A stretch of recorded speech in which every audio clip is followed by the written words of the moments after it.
Okay, I'm going to tell you right now, I believe that Joe Rogan built this ship, this giant listenership, this giant podcast audience. Now he knows that isn't just a podcast. It's not just a platform. It's not just a service that he's giving for free. It is a channel, a huge giant highway of information. And he knows that he's in control of that. That's incredibly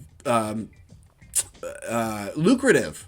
Obviously, it's been lucrative for him. He can sell ads. He can do the YouTube ad revenue. He can do the hit money. I mean, he was making like, what was it? They said it was like $20 million a year just from the ad revenue from his own ads, let alone anyone else he wants to sell the space to. Unreal. So, Joe Rogan says that he's sold his podcast for $100 million. That was at least for 1 year to be on Spotify, but that's not an exclusivity.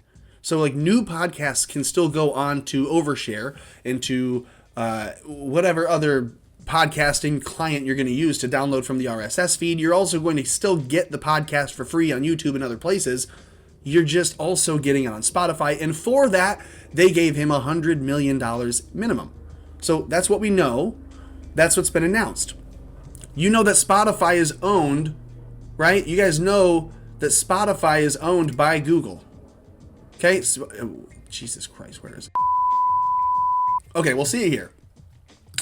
From Digital Music News. They don't want to show you this now without me paying for them. Fucking idiots. But Google, Alphabet. Alphabet is the parent company that owns Google. And that's like saying that an egg is really just the embryo and the shell is the parent company. The shell of the egg is what keeps the egg. So if the egg is Google, Alphabet says they're the shell. They're the parent company. Alphabet acquires Spotify for nearly $44 billion cash. $44 billion cash last year, gave it over to Spotify. Spotify then says, thank you for all of this money. The person that creates Spotify goes the way. Now, Alphabet, in part of their dealing, as they always do, they say, you're still the figurehead, but now we own the highway. Remember, I was saying, Joe Rogan knows he's got an incredibly important highway of information. So he's going to keep his name on it. It's still going to be the Joe Rogan experience. And it's still going to be guests and still going to be him talking. But who owns the highway now? Alphabet owns a bigger piece of it. And if you thought, well, it doesn't matter that Alphabet would buy Spotify. It doesn't matter that Alphabet could own Spotify and now Spotify's working with Joe because Joe can still go anywhere he wants. Okay, if you are the company that just told Joe Rogan you're going to pay him for all these episodes, and you tell him here are the ones that we're not going to pay for, do you think it's going to be within his interest to still have those guests on or not? I can tell you it's not, because he already made that decision when he was going to have the doctors on, who was going to talk about coronavirus, and then he didn't. He didn't have them on. He said, well, why would I have them on if YouTube's just going to remove it? There's nowhere else that this is seen in a video format, so I need to get on another video platform before I have these people on.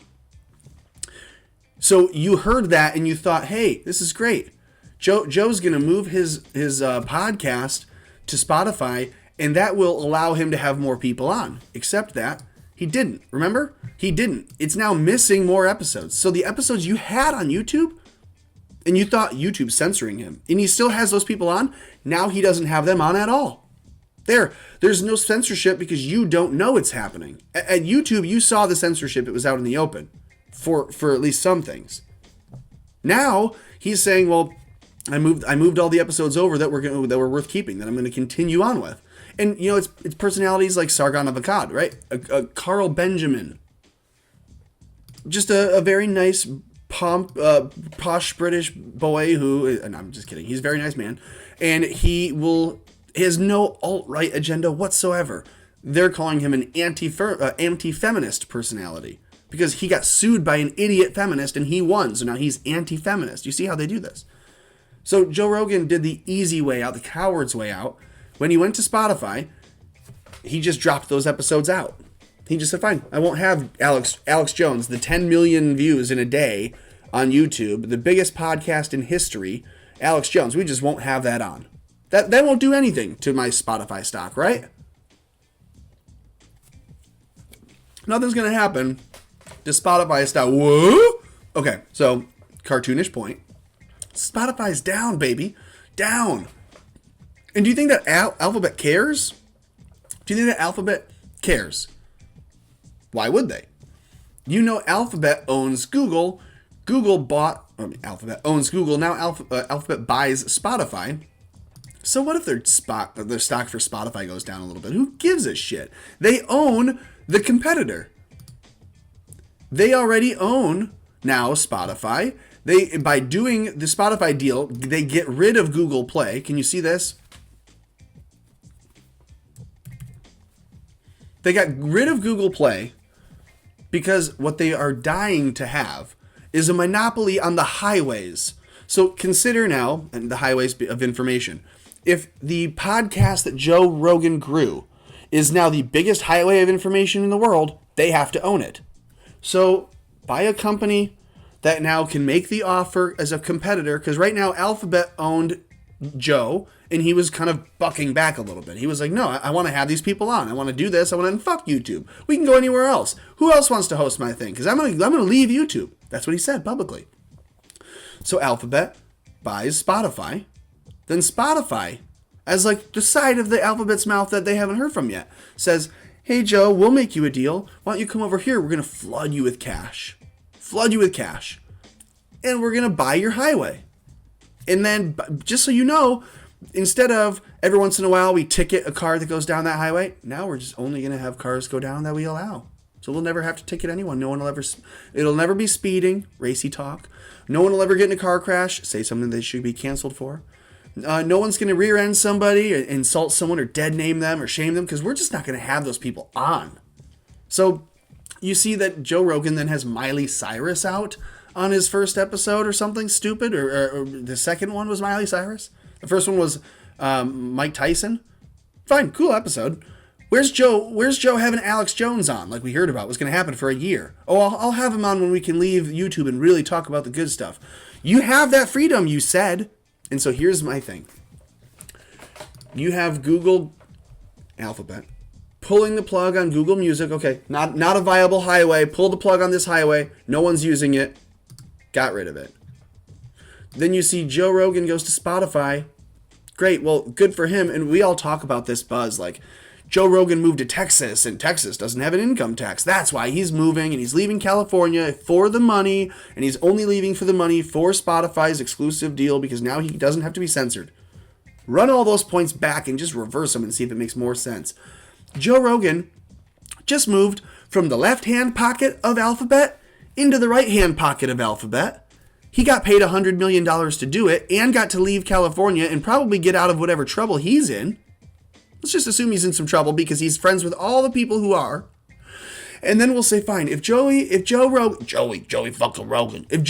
is going to leave California, go to Texas, get this $100 million, get that money, get that $13 million extra that you're not getting taxed in California, by the way.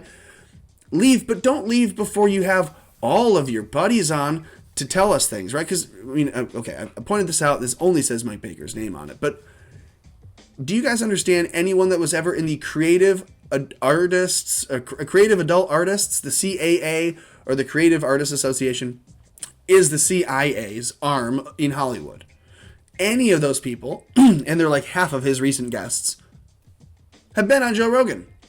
So is Joe hiding the good people from us in moving to Spotify? If he moves to Spotify and all of the good episodes are missing, and all that we have are the shill plant episodes like Robert Downey Jr., are we going to still watch? No. And he doesn't give a shit. And that's the point. Because he knows after a while, he kind of wakes up to this. He goes, guys, I live in the left-hand pocket of YouTube. I live in YouTube, which is the left-hand pocket of Google. And so he makes this deal because it's a way for him to sell it out. Get my $100 million, and then let me move, and let me go do a new, fresh thing, and it'll be on Spotify. It'll be kind of a newer audience. Maybe this will kind of revamp it, because he just moved from the left-handed pocket of Google to the right-hand pocket of Alphabet, Google, whatever you want to call it. So they can say, hey, we're having Joe compete against you. Spotify and YouTube are competing. If Spotify and YouTube are competing, folks, that's like a baby taking one doll and another doll and going and telling you that that's a real fight. Alphabet is the baby, holding YouTube, holding Spotify, and mashing them together. And all they did was take Joe from one hand and put him into the other, and it was this big show for you and I. You and I had the theater of all these different articles and months of suspense, and we all are told, everyone knows Joe Rogan has the coolest podcast, he has the coolest guests, he has got the coolest people. And he does. So that much more damage is being done when it goes from the frying pan and into the fire. And that's what we've got. You've got Alphabet owning him the whole way through. He's got all of the parrots and the CIA talking, the mockingbirds, repeating all the dumb things so that he can go, yes, oh, that's interesting. I can pretend to be the everyman. I can pretend that none of this is a lie. Sure. So, Mike Baker, what do you think about Kamala? Oh, she's the best, but I don't think it'll be her. I think it'll be somebody else. Well, I made a video saying that Mike Baker was trying to get you to believe in a certain VP, and I was wrong about who it was. I thought it was going to be Susan Rice. We'll see if anything changes with the pick, but we're going to see about the feedback that we get here. I don't believe that Joe is really freed up by this move. I think he's sold out. I think he got his money out, his $100 million. He's going to take it to Texas. He's going to bring it to Spotify. And with it, I guess he's leaving behind the character, the charisma, the cursing, the drinking and talking about the moon being flat, and things that just generally don't fall into a corporate structure, something that the producers can write out and plan ahead for. We're not going to see those anymore. The free speech, they're saying, hey, look, we've got the freest speech around. Really? Well, it's the brand name. That's what Spotify's doing. They're going to say we're brand naming free speech. But with it comes tighter restrictions. That's what we're seeing. They're just doing it quietly. Let me know what you think in the comments. Like the video. Share this video. When you subscribe to this channel, and in just a moment, make sure you click the notification bell because it's going to help you see these videos as I publish them instead of days later after they've lost their ability to gain traction. Other than that, do nothing more than to do everything else that you can do, rather, to keep America afloat.